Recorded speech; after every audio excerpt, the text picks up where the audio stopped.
आज या ठिकाणी पलूस नगर परिषदेच्या निवडणुकीच्या संदर्भात आम्ही जो भारतीय जनता पार्टीनं जाहीरनामा काढलेला आहे त्याचं प्रकाशन आज या ठिकाणी आमच्या पार्टी कार्यालयात झालं. खरं तर भारतीय जनता पार्टीनं ही निवडणूक पलूसची उभा केली आणि भारतीय जनता पार्टीनं 4-5 वर्ष विरोधकाची भूमिका प्रामाणिकपणे बजावली म्हणून आज ही निवडणूक ताकदीने या ठिकाणी उभा राहिली. गावामध्ये नगर परिषदेच्या कारभाराबद्दल बोलायचं झालं तर मी ज्यादा बोलण्यापेक्षा हिची माणसं सगळी बोलतायत. म्हणजे पाण्याचं व्यवस्थापन असेल, नदी बाजूला गेल्या पण महिना पाणी या ठिकाणी येत नाही, नळ पाणी पुरवठ्याचं झाले काम ते निकृष्ट दर्जाचं झाले आणि ह्या सगळ्या गोष्टी बघितल्या. आरक्षणाचा विषय, आता चांगल्या जमिनीवर आरक्षण टाकले, लोक फार हैराण झालेले आहेत आणि आरक्षण टाकताना कोण होतं? फक्त भारतीय जनता पार्टीने आवाज उठवला या आरक्षणाच्या संदर्भात. आणि हे आरक्षण टाकायला आताची राष्ट्रवादीची मंडळी सगळी आणि काँग्रेसची मंडळी ही नगरपालिकेत दोन्ही एकत्रित होते, दोघांनी सह्या करून ह्या आराखड्याला, विकास आराखड्याला मान्यता दिलेली आहे. त्यामुळं हा सगळा पोलिसवर अन्याय त्या दोघांनी बसून केलेला आहे.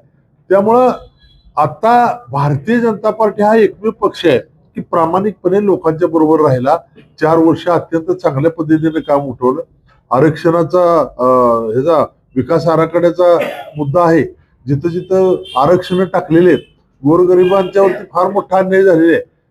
20 फुटाचा 30 फुटाचा रस्ता 75 फूट केलाय. आता मी शिवाजीनगरला गेलो होतो, शिवाजीनगरला 71 का 75 फुटाचा रस्ता त्या ठिकाणी विकास आराखड्यामध्ये दाखवलाय.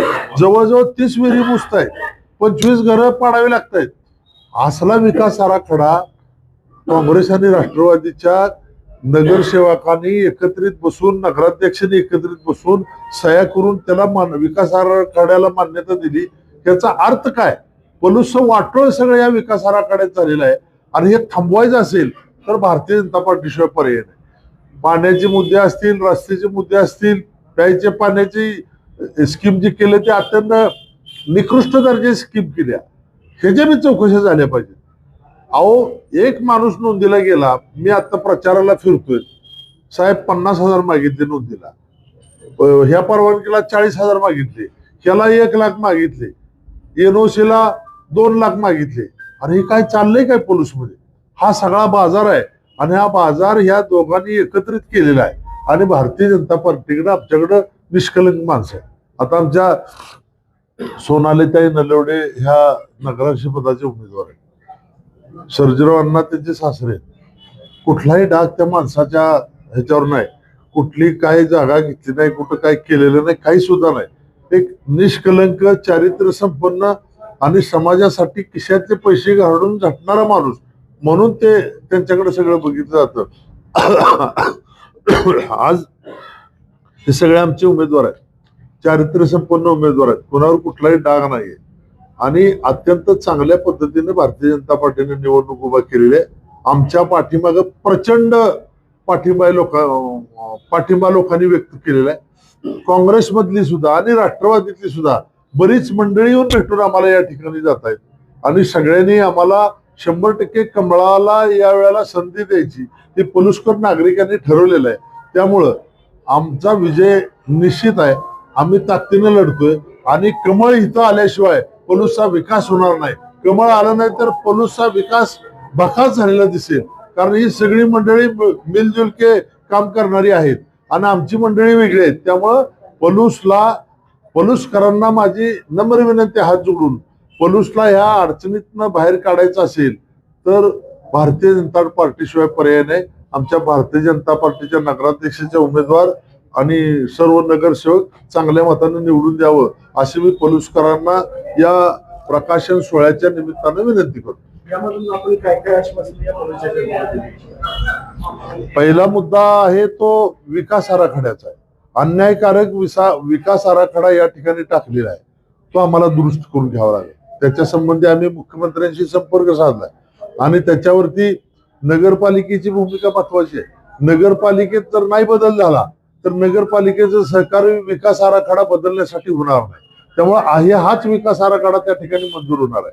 त्यामुळे विकास आराखडा मंजूर करायचा असेल, बदलून जे अन्यायकारक आरक्षण टाकलेली ती काढायची असतील तर भारतीय जनता पार्टीशिवाय पर्याय नाही. दुसरा महत्वाचा मुद्दा आहे पिण्याच्या पाण्याचा. तुम्ही जर पिण्याचं पाणी महिन्यातनं एकदा सोडणार असाल तर काय करायचं लोकांनी? आज आमच्या 2 भगिनी भेटल्या, म्हणल्या आमच्या बाबा गावात डास नाहीत. म्हटलं का? नाल्याला पाणीच येत नाही की, त्यामुळे डास व्हायचा विषयच नाही. म्हणजे प्यायला पाणी नाही गावात, अशी परिस्थिती आहे. आणि मग ह्या परिस्थितीला जबाबदार कोण? दोन्ही पार्ट्या जबाबदार आहेत. सत्तेमध्ये कोण होतं? या दोन्ही पार्ट्या होत्या सत्तेमध्ये. त्यामुळं आम्ही जे हातात कामं घेतलेले आहेत, रस्ते प्रत्येक मळ्यामध्ये बघितलं आम्ही, प्रत्येक वस्ती आता पोलीस बऱ्यापैकी बाहेर विखुरलेला आहे. त्या ठिकाणी रस्ते नाहीत, गटार नाहीत, प्यायची पाण्याची व्यवस्था नाही. ह्या सगळ्या गोष्टी करायच्या असतील तर भारतीय जनता पार्टीशिवाय पर्याय नाही. अडचण याच्यावर काय होतं? मी 8 कोटी रुपये निधी रस्त्यासाठी आणला. माझ्याकडे सत्ता नाहीये तरी 8 कोटी निधी रस्त्यासाठी आणला, रस्त्यावरती खर्च केला, ते रस्ते आता झालेले आहेत. आता सत्ताधारी पैसे मागणीचे प्रस्ताव देत नाहीत. नगरपालिकेत काय कारभार चाललाय? प्रत्येक वार्डात जावा, माणसं किती ओरडत आहेत बघा. त्यामुळं आमच्याकडे सत्ता नसताना सुद्धा आम्ही पैसे दिलेत. आणि जर आमच्याकडे सत्ता दिली तर वर्षाला 50 कोटी रुपये राज्य सरकारच्या आणायची जबाबदारी पलसाला. काल सांगितलं की प्रशासक तुमच्या भाजपनेच इथं आणलेला आहे. हा नगर परिषदेवरती हा प्रशासक भाजपनेच आणलं असा आरोप होता. प्रशासक निवडणुकाच्या मुक्ती झाल्यानंतर प्रशासकाला आला. आणि ते पलूस नगरपालिकेला लागला नाही, अख्ख्या महाराष्ट्रात प्रशासक आला. त्यामुळं आणि हा प्रशासक आहे म्हणजे हा अधिकारी आहे. हा अधिकारी सुद्धा बोगस आहे, कारण त्याने मिळूनच कार्यक्रम सगळा केलेला. आमच्याकडे सगळे आकडेवारी आहे, फक्त आचारसंहितेमुळे आम्हाला बोलतायत.